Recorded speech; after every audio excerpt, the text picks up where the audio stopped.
नमस्कार, बहुत बहुत स्वागत आप सभी का। मैं दिनेश सिंह चौहान, आप सभी का मित्र साथी। आज अभी सबसे एक बहुत महत्वपूर्ण बात। आप सभी ने देखा कि उत्तर प्रदेश भर्ती परीक्षा में स्कैम हुआ, पेपर लीक हुआ और उसके बाद जो जमकर के आ, बैंड बजा दी, कहना चाहिए प्रकाश युवाओं ने। उसकी एक वजह है कि वहाँ के युवाओं में एक, ऐसा नहीं कि यहाँ के युवा कुछ कम है, ऐसा नहीं है। यहाँ पर थोड़ी समस्या इस बात की है कि सभी लोग चाहते हैं हम घर में घुसे रहें, दिनेश सिंह चौहान या कुछ लोग जाएं और अब आप बाहर जाके चिल्लाएं और उसके बाद जो है हाय हल्ला करें। मुश्किल से 10 से 15 हज़ार लोग इकट्ठा हुए थे, कहाँ, इंदौर में। और भर्ती परीक्षा स्टॉप होकर के पटवारी की और उस पर जांच बैठाई गई थी। मेरे समझ नहीं आ रहा था वो 12 लाख 13 लाख लोग जाते कहाँ हो। 1 लाख की भीड़ अगर खड़ी हो जाए भोपाल में, 50 हज़ार की भीड़ खड़ी जाए भोपाल में, तो यह नियुक्ति पत्र इनको रद्द करना पड़ सकता है। मैं हमेशा, मेरी संवेदनाएं उनके तरफ से रही हैं जो युवा अपनी ईमानदारी से, जिन्होंने मेहनत से भर्ती परीक्षा में अच्छे अंक लाए हैं, वो बहुत अच्छे हैं और उनसे उनकी नियुक्ति से हमें कोई आपत्ति भी नहीं।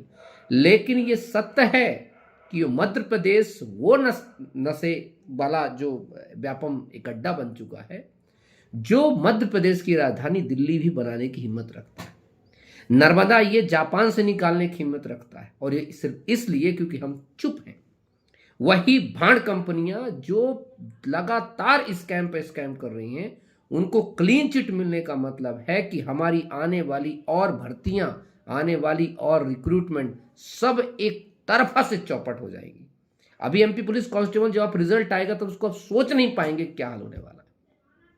लेकिन ये जो हमारे अंदर जो ये खुद का जो स्वार्थ परखता है ना, वो बहुत गंदी है। इस बात का बहुत अच्छे से ध्यान रखें, क्योंकि आज अगर हम आज चिल्ला रहे हैं, बहुत सारे लोग कमेंट्स करते हैं, अरे चौहान सर आप कहते रह गए और भर्ती परीक्षा जो है पटवारी जो है देखो ज्वाइनिंग कर रहे हैं। अरे तुम्हारे मुंह पर के तो कुकुर सुसु कर देना चाहिए तुम्हारे ऊपर, ये सब कहने पर।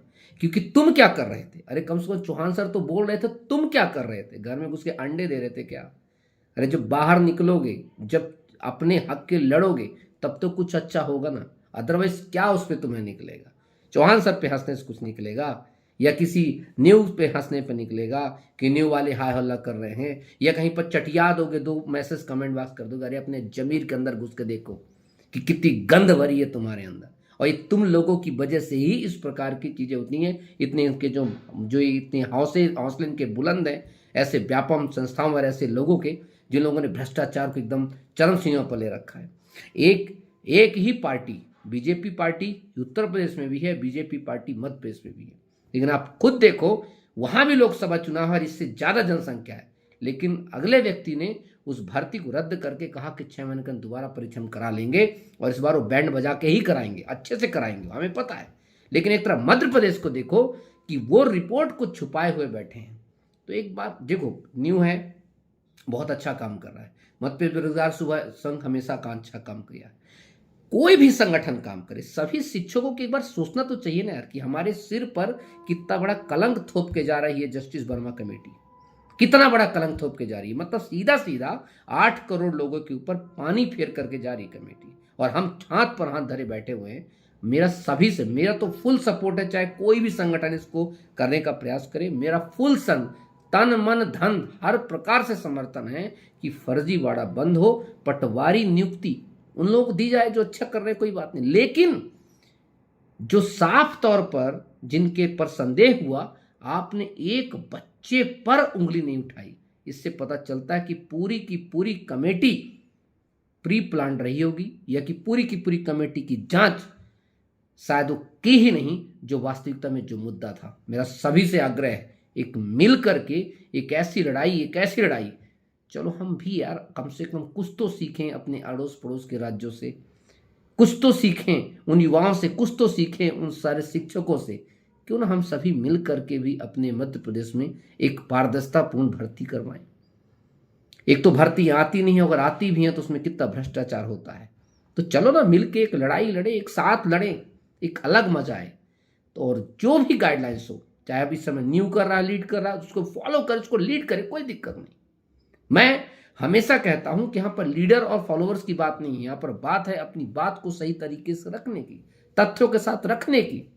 हम जिन चीज़ों से व्यथित हुए उन चीज़ों को रखा ही नहीं गया, उन चीज़ों को समझा ही नहीं गया।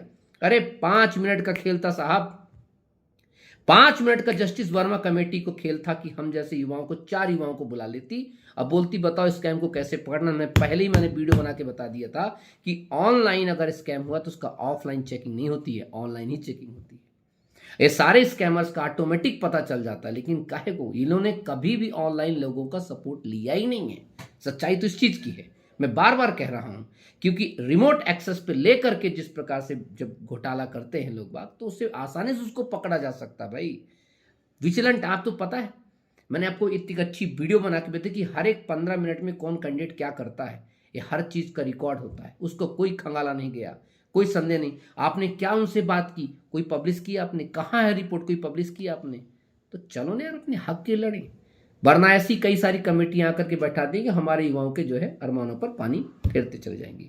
तो आप सभी लोग बुलंदी के साथ करें, अदरवाइज हम लोग तो बोल रहे हैं यार, 100 की सीधी एक बात है, अपने हक के लिए जो भी परिणाम हो, कम से कम ये तो है कि हम लड़ तो रहे हैं, कम से कम ये तो है कि हम गलत के खिलाफ खड़े तो हैं। हमारे नसों में खून बह रहा भाई, वो भी गर्म खून, ठंडा पानी नहीं बह रहा है, और मैं उम्मीद करता हूं कि आपके भी ऐसा ही होगा। तो आप चलो मिलकर लड़ें अपने हक के लिए। इंकलाब जिंदाबाद। नमस्कार।